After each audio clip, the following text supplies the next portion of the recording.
Hey guys, I'm Georgia and welcome back to my channel for another episode of my history series, where today we're going to be taking a look at yet another unethical psychiatric study from the 1950s, a study by Dr. Milton Rokeach that's commonly known as the Three Christs of Ypsilanti.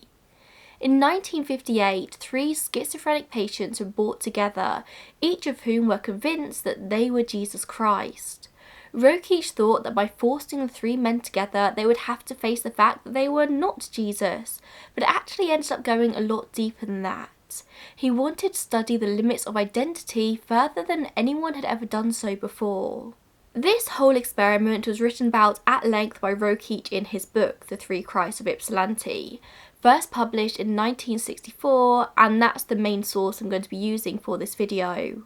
The book was actually republished in 2011 by New York Review Books with a new introduction by Rick Moody, in which Moody points out in the very first sentence how the treatment of chronic mental health problems in the USA is disgraceful, both today and in the past. And I think the same can be said for a lot of countries as well, definitely in the UK at least. Getting the correct help for mental health issues is something which is sadly still a battle too much of the time. As someone who got diagnosed with an anxiety disorder at the age of just 3 and it's been a bit of a downward spiral from there, believe me, I know only too well. Which is why I'm so happy to announce that this video is sponsored by BetterHelp. Is there something interfering with your happiness or preventing you from achieving your goals? A lot of the time when my anxiety is super high, I can't function properly. All I can focus on is the anxious thoughts swirling around in my brain. Work is a no, socialising is a no, anything apart from watching my comfort TV shows on repeat is a no. I've used BetterHelp on and off for many years now, and sometimes I just need to get my thoughts out to someone impartial and helpful so I can start working through them. BetterHelp will assess your needs and match you with your own licensed professional therapist who you can start communicating with within just 48 hours. They are committed to finding great matches, but if your therapist isn't for you, that's no problem. You're always free to change therapists if needed. BetterHelp isn't a crisis line, it's not self-help, it's professional therapy done securely online. They have 20,000 plus therapists with a broad range of expertise available to clients worldwide. You can log in at any time and just send your therapist a message, which is great, as I know therapists might not be locally available in many areas. You don't have to wait until your next appointment and bottle up your thoughts and feelings. You'll get timely and thoughtful responses back from your therapist, plus you can schedule weekly video or phone sessions, so you don't ever have to sit in those uncomfortable waiting rooms. BetterHelp is more affordable than traditional offline therapy, a lot more affordable, believe me, and financial aid is available if needed. BetterHelp wants you to start living a happier life today. Visit betterhelp.com/GeorgiaMarie, that's betterhelp.com, and join the over 1 million people taking charge of their mental health with the help of an experienced professional. I have a fantastic offer for all you guys, 10% off your first month at BetterHelp at betterhelp.com/GeorgiaMarie. But let's get back to the Ypsilanti experiment. As I said, this took place in the 1950s, beginning in 1959 to be exact, the idea of Milton Rokeach. Rokeach was born in 1918 in Poland but moved to Brooklyn, New York with his family at the age of 7. He went on to receive a BA from Brooklyn College before joining the social psychology program at the University of California at Berkeley. This was interrupted briefly by a stint in the US Army Air Force's aviation psychology program before returning in 1946, and he received his PhD the next year. From there, Rokeach becomes a professor of psychology at Michigan State University before going on to teach all over the country and even in Ontario, Canada. He would die in 1988, aged 70, but managed to make a name for himself in the world of psychology, mostly thanks to the experiment we're here to talk about today. As I mentioned previously, Rokeach had a particular interest in the idea of identity and belief systems and what that meant. His interest began as purely scientific, just wanting to know how people develop their belief systems and what functions they serve. why some people are more open-minded whilst others are more closed. He wanted to know under what circumstances can a belief system be changed, does it change gradually or all at once? None of those are questions that are easily answered by anyone. Each person is fundamentally different. In chapter 1 of his book, Rokeach ponders primitive beliefs, these primitive central beliefs that are core to who we are, the most basic truths of who we believe ourselves to be, what we perceive as physical and social reality. A primitive belief is the core of your belief system. Rokeach uses the example of pointing to a table and saying, "I believe this is a table," a primitive belief about the physical world. I believe my name is Georgia. I was born in 1994. I'm British. I'm 5'1". I have blue eyes. Core beliefs, unchangeable facts about who I am. No matter how much you try to convince me otherwise, those facts aren't going to change about myself. Then he goes on to talk about non-primitive beliefs, beliefs which can change depending on the world around you. They're more peripheral and inconsequential. These beliefs serve to round out your picture of the world, and we expect people to have a difference in beliefs and to challenge you on them. Ideologies, belief in God and higher powers spring to mind here. If you believe in God, that's not a core fact about yourself. That's not something you expect to go unchallenged. You expect to have conversations around this. And then finally, there's what Rokeach calls inconsequential beliefs that don't matter that much. They're just matters of opinion. Like if I were to say that Cara Delevingne is my celebrity crush, and then next week I'm like, no, actually I fancy Zendaya now. That doesn't matter or have any consequence at all. But what if the primitive beliefs you have about yourself, the core facts about who you are wrong? Or like not even wrong per se, but argued by everyone else on earth? If I go around telling everyone I was born in 1994, but everyone tries telling me I'm wrong, I was born in 1997, that's going to mess you up a bit eventually, isn't it? If I said my name was Georgia but everyone else told me it wasn't, you'd stop trusting the world around you. A repeated disturbance to your core or primitive belief may eventually lead to some pretty severe effects. It would actually drive you mad. Or would you just accept it and eventually start to know yourself by a different name? That's kind of the idea we're dealing with in this case. 3 men who primitively believe themselves to be Jesus Christ. It doesn't matter that there is an underlying cause to this belief, such as schizophrenia. At their cause, they believe themselves to be Jesus. What happens when the world tries to tell them that that belief is wrong? And not only that, but present you with 2 other people who also think that the identity you believe to be yours is theirs. Rokeach writes that his initial main purpose in bringing the 3 Christs together was to explore the processes by which their delusional systems of belief work and how their behaviour might change if they were confronted with the ultimate contradiction. More than one person claiming the same identity. So let's take a look at the 3 men in question here, each of whom is known by a pseudonym in the book, so these are not their real names. There's Clyde Benson, who was in his 50s at the time he was diagnosed with paranoid schizophrenia and committed to hospital. He was closer to 70 by the time of this experiment. Clyde had been brought up by a deeply religious mother and a hard-working farmer father. He married his wife at the age of 24, and soon after that they bought a farm of their own. They had 3 daughters before his wife sadly died following an abortion 18 years after they married, leaving 42-year-old Clyde to raise 3 children alone. Then his father and father-in-law died not long after this, his oldest daughter married and moved away, then his mother died, and Clyde began to drink heavily. He did eventually remarry, but his wife had just as much of a drinking problem. Clyde's daughter has said that she feels that he never really grew up. He was always a child at heart, and he was always unable to make big decisions. He was impulsive, moody, and had an uncontrollable temper. Eventually, the expense of all the alcohol meant that he lost everything. He lost his home, his farm, even his marriage and his children. Life was on a downward spiral for Clyde, and in 1943 he was arrested for drunkenness. It was in jail that his mental health really started to suffer. He became violent and started claiming to be God and Jesus, the King of Heaven. Interestingly, despite being raised by a very religious mother, Clyde was never said to be a religious man. It was at this point in his life that he was committed to a mental hospital, diagnosed, as I said, with paranoid schizophrenia. Joseph Cassel was born in Quebec, Canada, and grew up speaking French. His father didn't allow English to be spoken in the home. That was a very strict rule. But Joseph showed a big interest in English literature, which didn't go down too well. The family attended Catholic church growing up, but nobody in the family was particularly religious apart from Joseph's grandmother.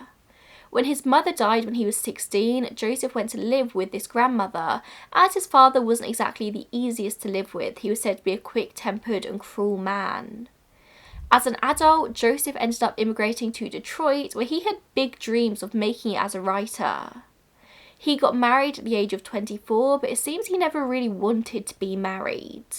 Reading between the lines, Joseph had issues with germs and cleanliness. He didn't like kissing, and everything had to be clean at all times before he could have sex with his wife. And he was a very serious man. He was described as lacking a sense of humour. His only interest was books, and nobody else quite liked books as much as him, meaning he withdrew into himself.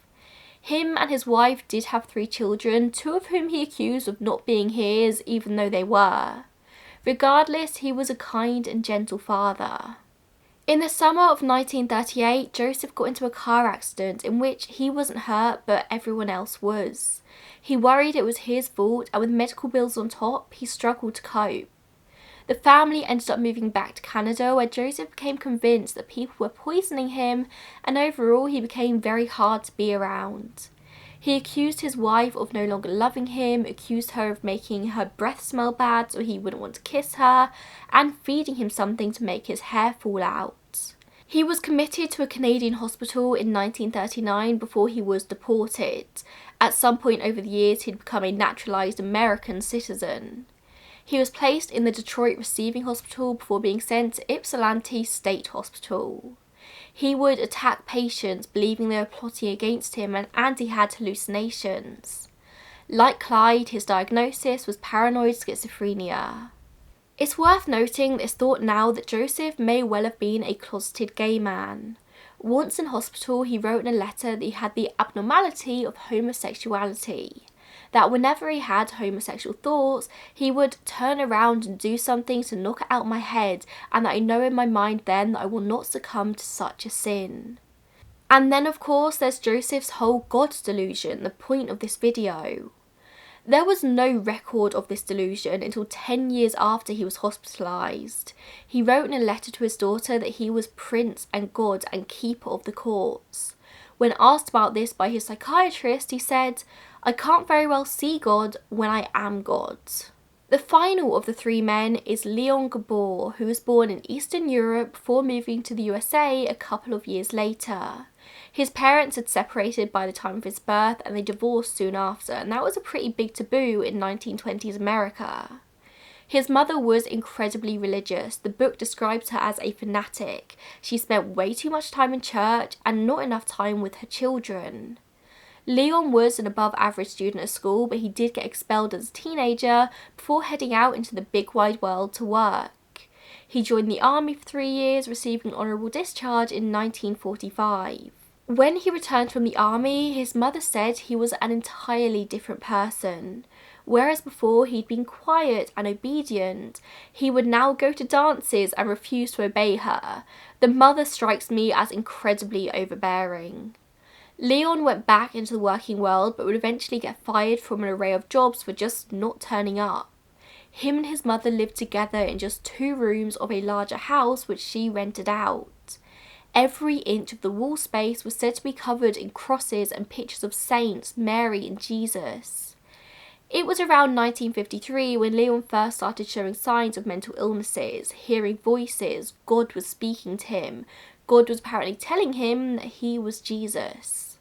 In 1954, Leon was committed for the first time and was hospitalised for 2 months before being sent home for 6 months. Then he was hospitalised again when he became violent and smashed all of the religious relics in his house. When his mother tried to stop him, he threatened to strangle her, so she let him finish all the smashing, before he turned around and said there would be no more false images in the house and that she could start worshipping him as Jesus. His diagnosis would be the same as the others, paranoid schizophrenia. But it was noted that after admission, Leon was still very alert to his surroundings. He knew what was going on, he was able to hold interesting conversations. He was definitely the most aware of the three men. The three Christs first met on the 1st of July 1959 at Ypsilanti State Hospital, in a room just off of the ward they all lived on. The name Ypsilanti sounds very exotic, but it's actually just a city in Michigan. From what I can gather, Ypsilanti State Hospital wasn't actually in the city, it was quite far out, but it was so named because it came under the Ypsilanti telephone exchange area. The hospital opened in 1931 and was exactly what you'd picture of mental hospitals in the 1930s. Lobotomies, electric shock therapy, all kinds of unethical goings-on. In 1941, the US Army Epidemiological Board's Commission on Influenza took 200 Ypsilanti patients and tested an experimental flu vaccine on them. It was very, very dodgy. The hospital did eventually close down in 1991 after the governor cut all funding for state hospitals, and it was left abandoned for many years before being demolished in 2006. But in 1959, the hospital was still standing strong. At the instruction of Rokeach, each man had been moved to the ward a few days before, all assigned adjacent beds in the same room. He managed to bring the three Christs together after surveying 25,000 patients in mental hospitals across Michigan, finding one Christ at Kalamazoo State Hospital and two at Ypsilanti. He got the patient from Kalamazoo transferred, and so the experiment began. By this point, Clyde was 70 years old and had been hospitalised for 17 years. Joseph was 58 and been hospitalised for 2 decades, Leon was 38 and had only been in hospital for 5 years. When they made their introductions on the 1st of July under Rokeach's supervision, all three introduced themselves as gods. Joseph introduced himself as Joseph Castle, but when asked if there was anything else he wanted to tell them, he said, "Yes, I'm God." Clyde said, "My name is Clyde Benson." When asked about any other names, he said, "Well, I have other names, but that's my vital side and I made God 5 and Jesus 6. "Does that mean you're God?" he was asked. "I made God, yes. I made it 70 years old a year ago. Hell, I passed 70 years old." Clyde definitely made the least sense of the three. Leon, unlike the others, had denied his real name vigorously since his hospitalisation, so he was called Rex by everyone there. When asked to introduce himself, he said, "Sit. It so happens that my birth certificate says I am Dr. Domino Dominorum et Rex Rexarum Simplis Christianus Pueris Mentalis Doctor. Latin for Lord of Lord and King of Kings, simple Christian boy psychiatrist." Leon also went to say that his birth certificate said that he was the reincarnation of Jesus Christ of Nazareth. Immediately, the confusion began. Joseph remarked, "He says he is the reincarnation of Jesus Christ. I can't get it. I know who I am. I'm God, Christ, the Holy Ghost, and if I wasn't, by gosh, I wouldn't lay claim to anything of the sort. I'm Christ. I don't want to say I'm Christ, God, the Holy Ghost, Spirit. I know this is an insane house and you have to be careful." Leon tried to interrupt, but Joseph continued. "I know what I've done. I've done my work. I was way down. I was way up. I've engineered by God. I know what I am now and what I'm going to be. This is an insane house." Interestingly, the thing that Leon took most offence to here was actually Joseph calling people insane, saying, "I didn't agree with the fact that you were generalised and calling all people insane in this place. There are people here who are not insane. Each person is a house. Please remember that." Then Clyde interrupted and said that he was Jesus, to which Joseph argued, "You and everybody else will not refrain me from being God, because I'm God and I'm going to be God. I was first in the world and I created the world. No one made me." This first meeting was all a bit tense, to say the least. When the session ended, Leon protested, saying it was mental torture, saying that he wouldn't be coming to any more meetings. It had already been decided by the researchers that they wouldn't force the men into doing anything they didn't want to do, even if this meant abandoning the whole experiment, so they didn't push it. However, the next day when another meeting was proposed, Leon didn't argue, he just followed the other two into the room. And that's how things will continue for the next 25 months. Yeah, this went on for over 2 years. Over these 2 years, the men would show little willingness to bend. They had unshakable faith in who they were, and so what happened in these endless meetings actually proved to be fairly interesting. Individually, each man came up with an explanation as to why the others were claiming to be Christ. Rather than questioning their own beliefs, they just incorporated the other two into their world. Clyde believed that the other two were not really alive. He believed they were machines, saying the machines in them are talking. Take the machines out of them and they won't talk anymore. You can't kill the ones with machines in them. If he wasn't believing they were machines, he thought they were dead. Joseph believed that he was the true Christ and simply thought that the other two were patients in the mental hospital, that they were delusional.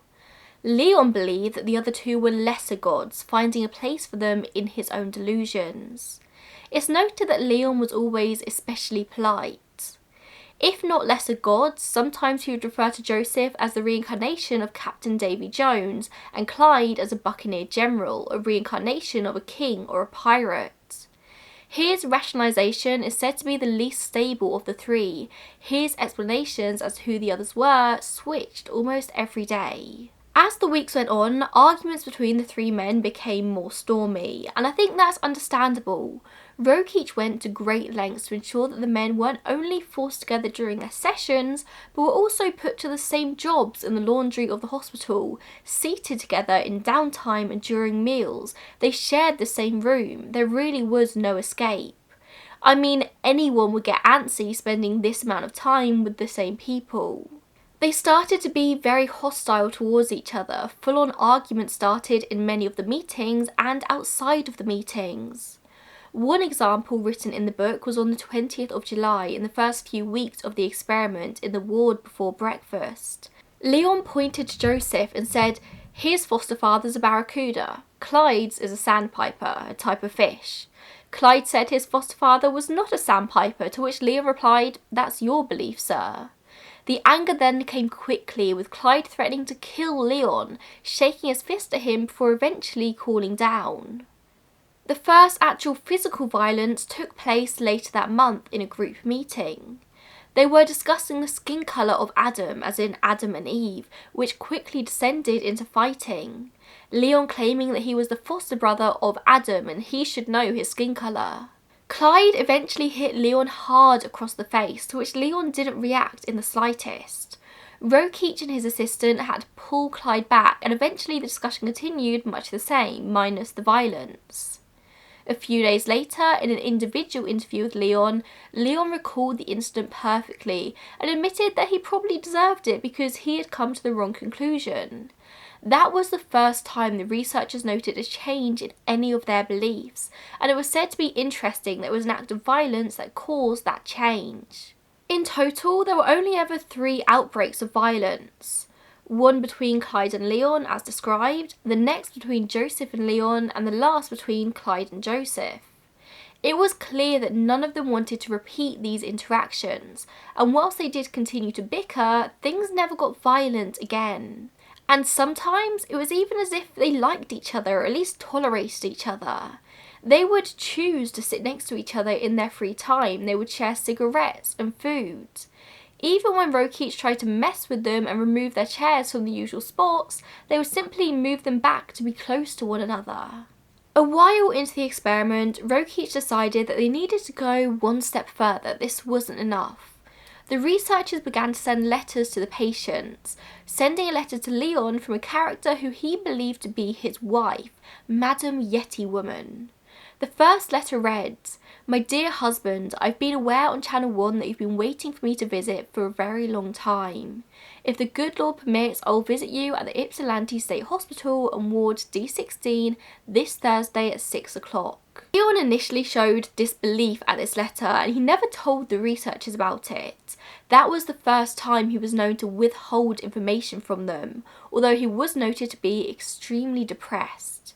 On the day this supposed meeting was supposed to be, Leon went out for a walk and didn't return until long after the meeting should have been. A few days later, they faked a phone call with Leon and his wife, to which Leon showed more confusion. He wasn't sure if it was the right person he was speaking to, but said if it was who he thought it was, he would have been happy to see her. Then he received another letter, and a few days later says that he saw his wife on the grounds. If Rokeach asked too many questions, Leon shut down. He was suspicious of them. And this just does seem very, very cruel. Leon was soon very convinced that he was going to see his wife, that he was supposed to meet her, and would get upset when she didn't show. Leon became fully convinced of this wife's existence. Then she starts to suggest minor changes to his routine in the letters. He initially follows these suggestions, but then starts to get upset by them. When the letters eventually began to question his identity, he cut off contact completely, saying he didn't want any more letters. He became convinced at this point the letters were written by his doctor, Dr. Broadhurst, who was a new doctor on the ward, very young, very attractive. But he knew these letters weren't from Madame Yeti Woman. With the letter experiment with Leon showing only upset, they decide to try something with one of the other men instead. So Joseph starts receiving letters from the hospital superintendent, Dr. Yoder. Joseph had on more than one occasion referred to Dr. Yoder as his dad, and in July 1960 sent him a letter wanting to be transferred to another ward or deported back to England. One of his delusions was that he was actually English, despite never having been to the country. He'd been born in Canada. Rokeach decides to be the one to reply to this letter with Dr. Yoder's permission, and he would author many letters from him over the coming months. Joseph was always a lot more open with Dr. Yoder than he was with Rokeach and the researchers, and Rokeach thought this was a way to get further into his head. The book notes that the purpose of these letters was the same as in Leon's case, to explore the nature and meaning of Joseph's authority system and to determine to what extent changes in behaviour and delusion might be brought about through messages emanating from a figure that he accepted as a positive authority. So it was twofold, to make Joseph feel more secure and contented, and to persuade him to do things that he would be unable or unwilling to do when suggested by Rokeach. And Rokeach did later note that communication from an authority figure that Joseph respected did show marked changes in his behaviour.